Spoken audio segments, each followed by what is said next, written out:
Thank you so much for taking a few minutes to jump on and connect with us today as we talk about social emotional learning. Summertime is a great time to focus on these skills. So, I am Dr. Lisa Weed Phifer. I'm a school psychologist by training, and I also work as a social emotional learning specialist in a public school. And I'm also a mom to an awesome 10-year-old. So, we are constantly working with these skills. So, I'm just excited to chat today. And then I'll let my counterpart introduce herself.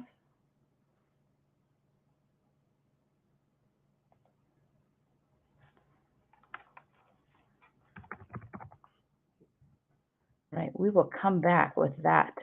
Um, so just a little technical uh, glitch, but so I created the SEL card deck as a tangible tool that can be used across environments. Um, Coming out of the pandemic, there's definitely been more of a focus on building kids' awareness of mental health, um, even building adults' awareness of how they're feeling, how we're dealing with stress. And so I thought these creating a simple tool that could be used at home, could be used in the classroom, and even in the clinical office would be is something that was necessary. So what I did is I looked at the five components of social emotional learning, which is self-awareness, so building understanding of our feelings and our thoughts and our actions, also understanding like our own strengths, looking at self-management, so ways we handle these feelings, how we set goals, how we are resilient in our day-to-day life. Also, thinking of others. So these tie in with relationship skills. So it's like perspective taking, trying to understand, navigate the social world now that we're coming back from more of a virtual environment. So how do we understand how others might be feeling? How do we even ask questions about how others might feel in a situation? And then building on those relationship skills of resolving conflict, active listening, just ways to build stronger connections with each other.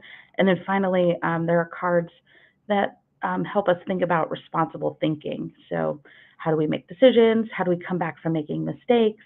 And how do we consider others' feelings when we are in the problem solving process? Um, Social emotional learning is extremely important because it builds the foundation. It helps us learn, it helps us work in small groups, it helps us work in large groups and tackle problems that we face. And there's many skills to build on. So this card deck is definitely more of a broad range of skills. Um, One of the areas I was thinking about for the summer is building our communication abilities with kids. So moving past the basic feelings that kids, when you ask how someone's feeling, okay, they might feel okay, they might feel bored, they might feel happy or sad, but helping build that range is really helpful. So you could do it as simple as just creating a list of feeling words that you see when you're reading books, um, feeling words that maybe adults share with kids, or you notice that a child shares in a small group conversation, just highlighting that and adding it to a list. Um, and for kids that are a little younger that might not be reading, you could add on even emojis or different faces. So there's that visual component that helps build awareness. And then when kids are in a moment or even like writing or trying to express themselves, we can reflect back to that feelings list. So um, they're able to communicate their feelings and experiences with a bit more broad range. Uh, Another thing would be creating SEL in routines. So routines in our everyday life. So in the classroom, there's tons of routines. In our families, there's tons of routines. But one routine is one of my favorite cards, and it's a simple activity. Sometimes goes by different names, but daily wins and wonders. So what this is just a reflection of something that went well during the day, and then something that you're wondering about. So thinking about something that went well, it doesn't have to be a major hurdle that you accomplished. It could be something small, or it could be, you know, something major like learn to tie your shoes, or you rode your bike, or you helped even, set the table for dinner without asking. That's a pretty big helpful milestone in the home. Um, and then the wonders, or thinking about what happened during the day. Like, I wonder if maybe, if I got an argument with my sibling, maybe I could do something a little different, or I could ask for help next time.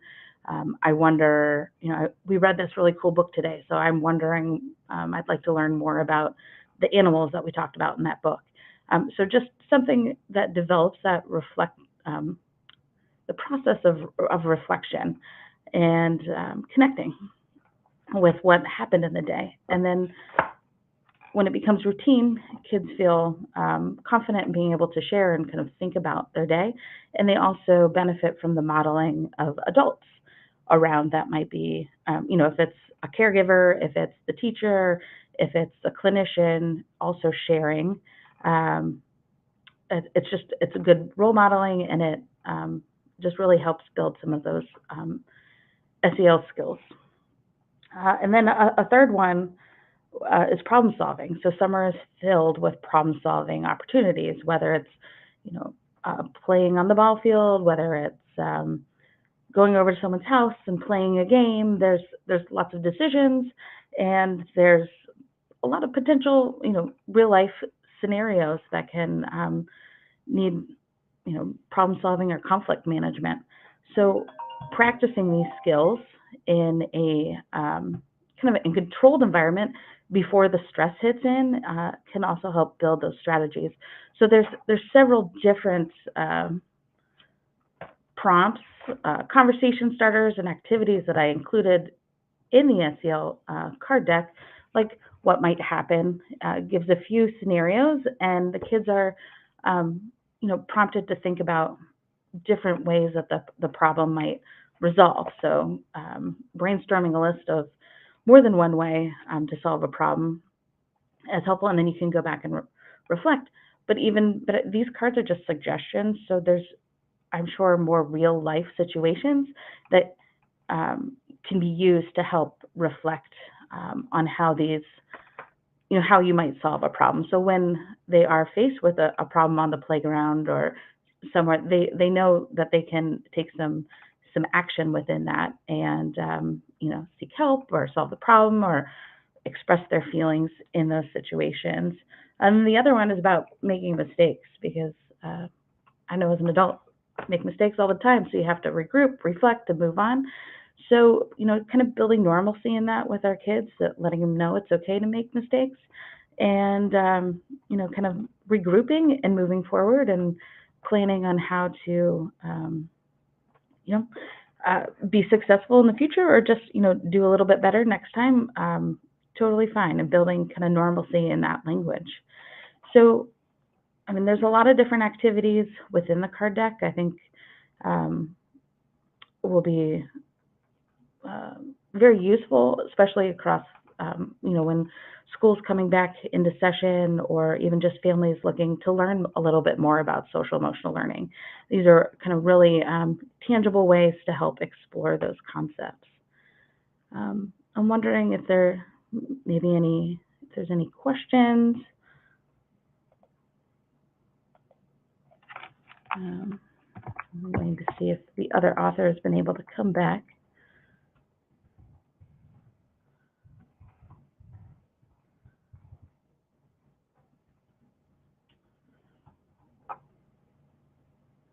Okay. All right. So I really appreciate everyone tuning in this morning for just this quick discussion about social emotional learning, and I look forward to this, the card deck being useful, and just continuing to spread the good work of with social emotional learning. So thank you all.